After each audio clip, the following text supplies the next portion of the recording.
Hello guys, welcome back to this channel. In today's video, I'm going to show you how you can set reminder on Android mobile phone.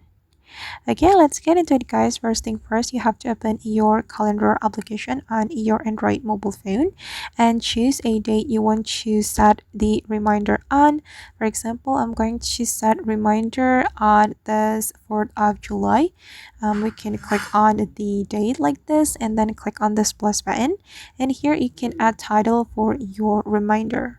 I'm just going to add study, and for the start time I'm going to select maybe 5 a.m.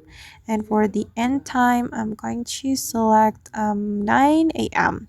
And then you can also add location, and you can also add notes or attachment. It's up to you. And then once you're ready to save this reminder, you just need to click on save, and the reminder will be saved on your calendar. So this is the reminder I have just set. Alright guys, and that's how we can set reminder on Android mobile phone. I hope this video will be useful for you.